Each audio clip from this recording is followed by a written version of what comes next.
EA CEO says Dragon Age, the veilguard failed to resonate with a broad audience. Gamers increasingly want shared world features. IGN. Love when they learn the wrong lessons. Keep it up, EA. I 100% do not want shared world features. This cannot be stated enough. I never have and never will.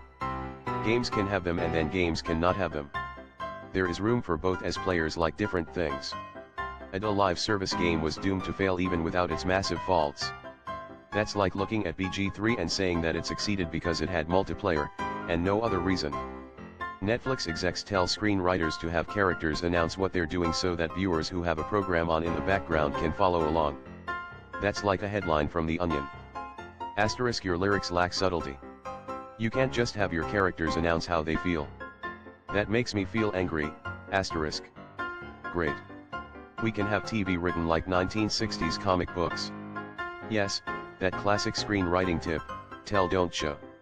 MJF responds to Jimmy Corderas, his brother. My mentor. A guy who helped shape me early on in my career. Your old boss brainwashed you into believing we need to treat the fans like morons and pretend other wrestling companies don't exist, you dumb ignorant bald grifting fuck, respectfully. AEW has never pretended like Cody doesn't exist. It would have been weird to have started now. Good thing he said that respectfully, or that might have been insulting. David Wallace is onto something. So many financial crimes committed on the show. More concerning would be if he gets the bonus features and sees Dwight give Jim and Pam 4 years, or whatever it was, of severance when they were going to quit. Toby has never felt more alive. Toby finally got satisfaction after all the times Michael insulted him, even though it obviously continued later on. Asking for multiple copies of his diary was diabolical skull. The happiest day of Toby's life.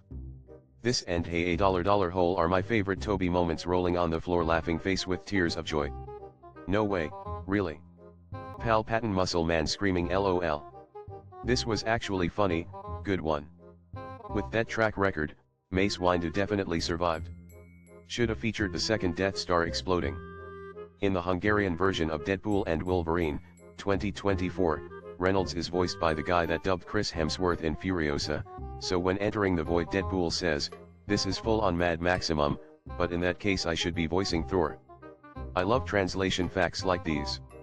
I also like how in Robin Hood Men in Tights in the German dub, instead of the line "I do speak with a British accent," they say "I don't cost millions of dollars," with cost in Germany sounding a lot like Costner. In Spanish there is a similar case with other Chris. His voice actor is the same guy that voices Chris Evans, and when Johnny gets killed, instead of mentioning the budget, Deadpool mentions he was confusing the audience with his voice. More context: the voice actor that regularly dubs Ryan Reynolds in Hungary is not much of a cusser himself, and his style doesn't really resonate with the character. So in 2016 the dubbing studio asked this other voice actor to do it, who regularly dubs Chris Hemsworth, even in Marvel movies, hoping the two characters doesn't end up in the same movie someday. How is the glass in the throne room even kind of intact? The dark side of the Force is a pathway to many abilities some would consider to be unnatural. One of those abilities is to build really sturdy windows. Somehow the throne room returned. How did massive chunks of the second Death Star survive?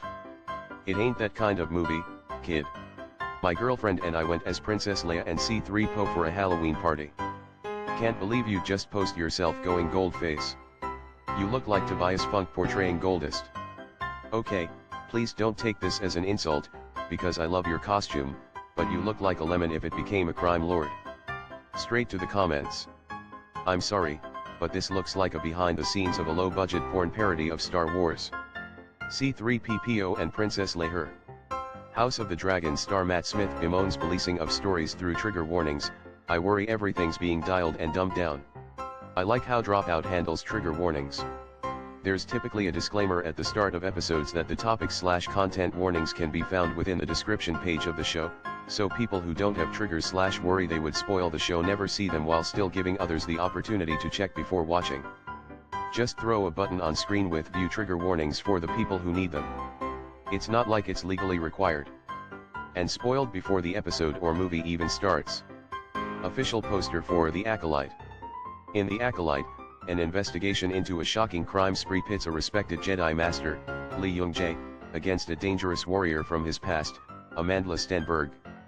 As more clues emerge, they travel down a dark path where sinister forces reveal all is not what it seems. Description from StarWars.com.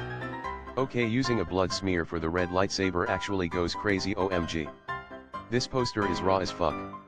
In Fifth Element, 1997, the case that the stones are put into in 1914 is the same case that Zorg gets later, but it's missing one of the handles. The missing handle is in the gauntlet that is used to regenerate Lilo. Handle not important, only life important. Love this movie. I've watched the film many times, but this is the first time I noticed the handle in the regeneration chamber. Jurassic World Rebirth official trailer. Why is there always a kid on the island? Still somewhat baffled they didn't drop the world and call it Jurassic Park, Rebirth. The makeup artists who were tasked with making Scarlett Johansson as tan as possible were so preoccupied with whether or not they could, they didn't stop to think if they should. What's with the rancor? See no evil monkey. Probably the hardest picture of Anthony Daniels to date. When you just finished having human-cyborg relations. I feel the need to have this printed in a ridiculously large size and hung in my living room. Like and subscribe.